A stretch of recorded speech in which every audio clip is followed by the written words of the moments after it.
നമസ്കാരം. ഞാൻ ഡോക്ടർ ബീന. എൻ്റെ കണ്ടതും കേട്ടതും ഉൾക്കൊണ്ടതും എന്ന പങ്ക്തിയിലേക്ക് എല്ലാവർക്കും സ്വാഗതം. ഇന്നത്തെ എപ്പിസോഡിൽ ഡിപ്രഷൻ എന്ന അവസ്ഥയുടെ ആഴം എന്താണെന്നും എങ്ങനെ അതിനെ അതിജീവിക്കാം എന്നും നമുക്ക് നോക്കാം. ഡിപ്രഷൻ എന്ന് പറയുന്നത് ഒരു സാധാരണമായ എന്നാൽ ഗുരുതരമായ മാനസികാരോഗ്യ പ്രശ്നമാണ്. ഇത് ആളുകളുടെ ചിന്താരീതിയെയും ആസക്തിയെയും പ്രവർത്തനശേഷിയെയും വലിയ തോതിൽ ബാധിച്ചുകൊണ്ട് ദൈനംദിന ജീവിതത്തിൽ ദുഃഖവും നിരാശയും തോന്നിക്കുന്ന അവസ്ഥയുണ്ടാക്കുന്നു. ഡിപ്രഷൻ എന്നത് ഒരു മാരകമായ അവസ്ഥയല്ല, മറിച്ച് നമുക്ക് നമ്മുടെ ആത്മാവിനോട് തന്നെ ചോദിക്കാനുള്ള ഒരു അവസരമാണ്. ഞാൻ ആരാണ്? എങ്ങനെ എനിക്ക് ഈ ചിന്തകളിൽ നിന്ന് ഉയരാം? എൻ്റെ ഉള്ളിലെ വെളിച്ചം എപ്പോഴും കത്തിക്കൊണ്ടിരിക്കുന്നുണ്ട്.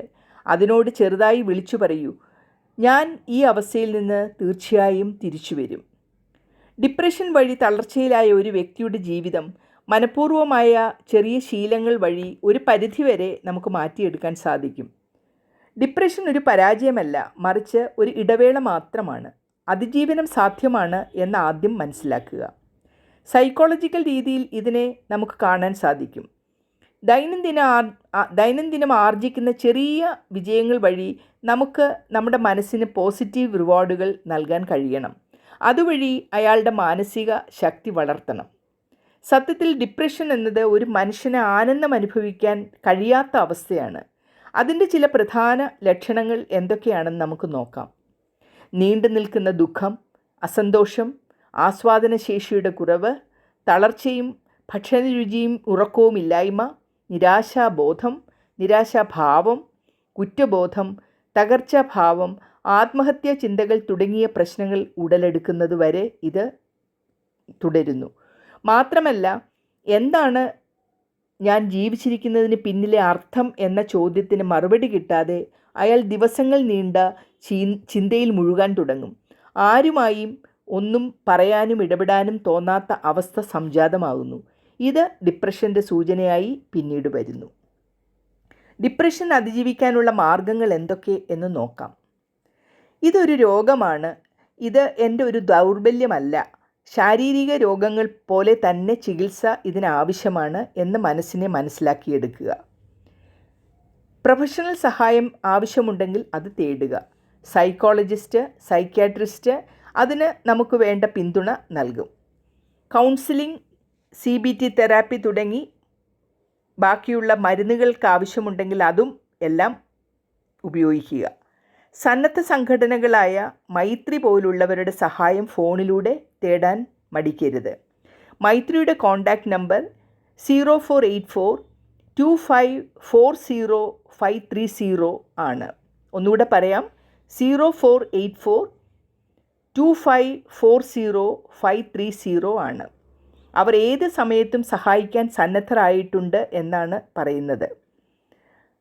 മാത്രമല്ല, ആവശ്യമായിട്ടുള്ളവർക്ക് ഈ ഫോൺ നമ്പർ ഉപയോഗിക്കാനായിട്ടുള്ള സ്വാതന്ത്ര്യവും ഉണ്ടെന്ന് അവർ അറിയിച്ചിട്ടുണ്ട്. അതുകൊണ്ട് ദയവായി ഈ ഫോൺ നമ്പർ ആവശ്യക്കാർക്ക് കൈമാറുക. വിശ്വസ്തരും ഉറ്റവരുമായി സംസാരിക്കുക.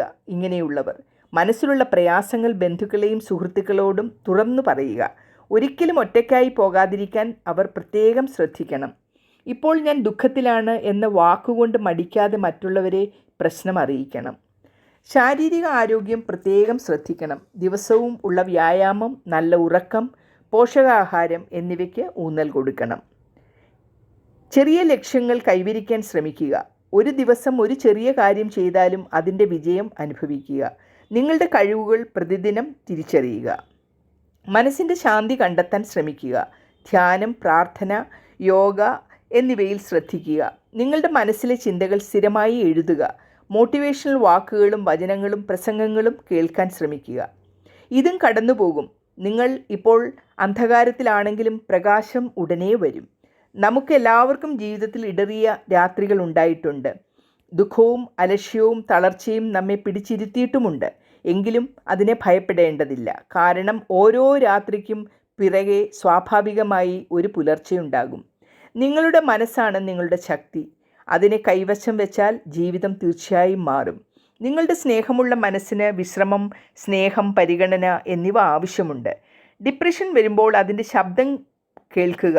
മറികടക്കാൻ സ്നേഹത്തോടെയും ധൈര്യത്തോടെയും മുന്നേറുക. ഉറ്റവരുമായി സദാ സമ്പർക്കത്തിലിരിക്കുക.